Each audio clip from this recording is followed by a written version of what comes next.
was definitely devastating, and you know, I mean, life will never be the same as we know it, and you know, we just really hope for a cure and pray for a cure.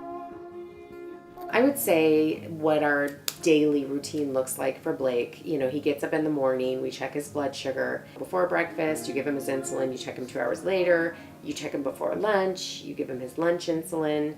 2 hours later, you check him again, give him his dinner insulin, check him 2 hours after that. And again before bed, and then during the night a couple of times. Sometimes that turns into more depending on what his numbers are. And that was one of the biggest things too that we had to adjust to, was just the fact that, you know, you pretty much live your life in 2 hour increments. It's kind of like having, you know, a newborn, but it never goes away.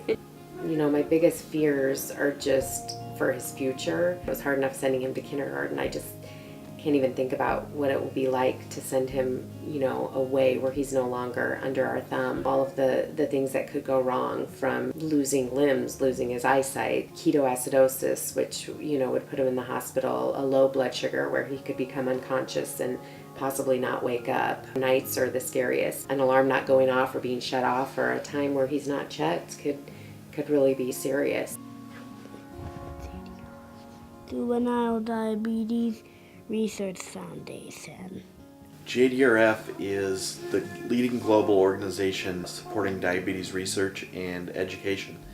And we got involved maybe the week after Blake was diagnosed. The organization has really 3 main focuses, and it's to treat, to prevent, and to cure type 1 diabetes.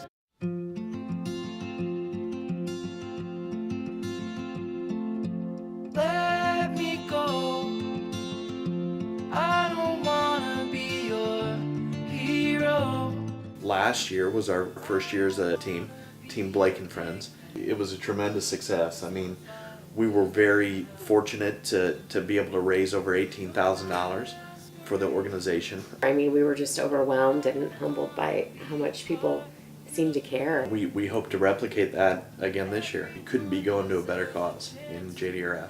I have a bracelet on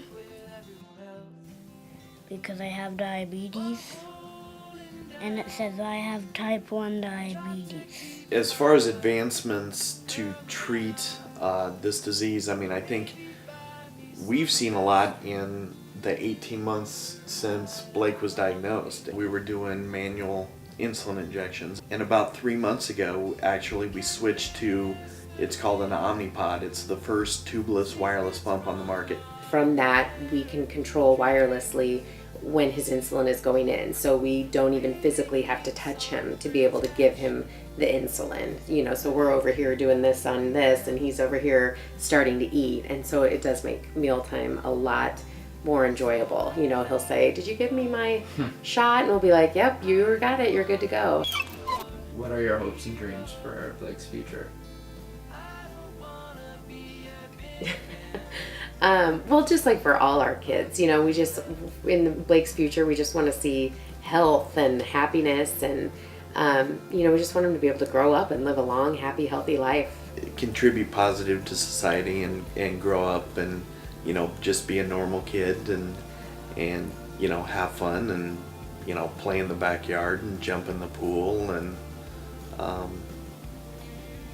you know, just ultimately live a long, happy, healthy life. We don't ever want this to stop him. You know, a parent once told me, you know, if your answer to something that he wants to do would not be no if he didn't have diabetes, then it shouldn't be no because he does. We just really feel like it's worth raising the money and walking and doing what we can. I mean, how could you not? I mean, this is your child, and I mean, you really can't just say, you know, no thanks, we'll let somebody else do it. I mean, we just feel like we need to be a part of it and be out there and do our part so that someday the disease no longer exists.